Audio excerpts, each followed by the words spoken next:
None of you can make shots in these crosswinds, the SEAL trainer barked as his marksman missed target after target.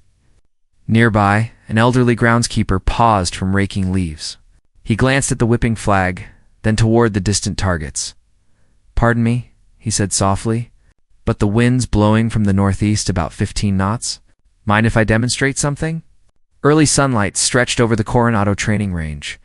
Arthur Blackwood pushed his work cart along the perimeter, the same route he'd followed every Tuesday for 12 years. At 68, his hands worked with quiet precision, checking water lines, cutting bushes, picking up empty shells. To the young SEALs, he was invisible. Just a maintenance man. Lieutenant Jake Parker adjusted his scope again, sweat glistening despite the cool morning. 800 yards away, a target swayed in the wind. Around him, 5 other SEAL snipers lay prone behind their Barrett M17s. "Wind's killing us," muttered Petty Officer Rodriguez. "It's shifting like crazy." Master Chief Williams moved behind them, frustrated. 800 yards is basic shooting, gentlemen. Should be easy." Parker fired. The .50 caliber roared, but the shot went wide. Then they heard a quiet voice behind them. "Pardon me?" Arthur stood there in his worn jumpsuit, rake still in hand. "The wind's from the northeast at 15 knots, he said calmly. "With ocean fog and this elevation, try adjusting 3 minutes left, 1 up." For a moment, silence. Then Parker laughed. "Did the landscaper just give us a shooting lesson?" Rodriguez snickered. "What's next? Grandpa gonna clear a room with your leaf blower?" Even the Master Chief smiled. "Arthur, right?" "Appreciate it, but these men are experts." Arthur nodded, eyes on the distant flag. "Of course, Master Chief, I just used to do a bit of hunting." "Hunting?" Parker mocked. "What deer with a .3 U06? "Something like that," Arthur replied softly. Williams studied him more closely. There was something in his calmness, his posture, the way he measured his words. Years in special operations had taught Williams to recognize men who'd seen combat. "I'll tell you what, Arthur," he said. "Why don't you show us what you learned hunting?" Arthur hesitated. For 12 years, he'd stayed in the background, content with garden work, but seeing these young men struggle stirred something long dormant. He set down his rake and stepped to the firing line. Every movement was deliberate, efficient, practiced. Kneeling beside Parker's rifle, he asked quietly, "May I?" Parker smirked. "Sure thing, old man. Don't blame us if you wrench your shoulder." Arthur settled behind the weapon. His movements were fluid, natural. He didn't rush. He just breathed, studying the air, the light, the flag. "Air pressure's falling," he murmured. "Wind steady at 15 knots. Heat current midway to target." He exhaled once, twice, then squeezed the trigger. The Barrett thundered. Through their scopes, the SEALs saw the target explode. "Dead center, lucky shot," Parker muttered, but his voice wavered.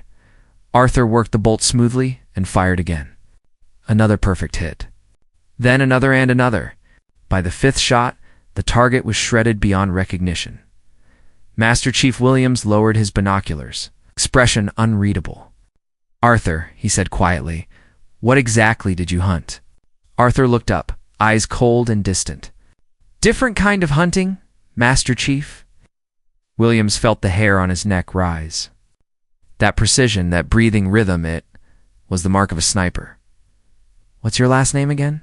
"Blackwood," Arthur said. Williams froze. He'd heard that name before, whispered in the halls of Quantico, taught in sniper schools. Arthur Blackwood, Williams repeated slowly. The name struck him like a round to the chest. He'd read it in sniper manuals, heard it spoken with reverence. Force Recon, Vietnam. Arthur nodded once. Rodriguez exhaled. "You're the Blackwood, the Phantom of the Mekong." The SEALs stared, stunned. Every marksman knew the legend, the Marine sniper who held the longest confirmed record for decades, whose unseen shots had turned the tide of battles, then vanished from history after 1975. Parker's arrogance dissolved.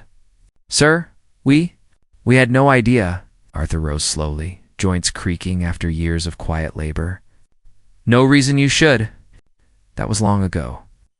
He handed the Barrett back to Parker with the same care he gave his garden tools.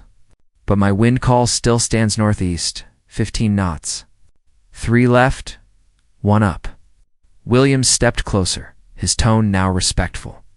Mr. Blackwood, I think my men could learn a lot from you. Arthur smiled faintly. They already know enough, Master Chief. They just need to remember shooting isn't about the rifle. It's about understanding the world around you. The wind doesn't care about rank or training. It only respects patience. He picked up his rake again. Besides, I'm just the groundskeeper. You wouldn't want word getting out that your seals are being schooled by the gardener. Williams watched him leave, mind racing. How many other legends walked unseen among ordinary men? Mr. Blackwood, he called. Arthur turned. If you've got time, maybe you could show my men a few more of those hunting tricks.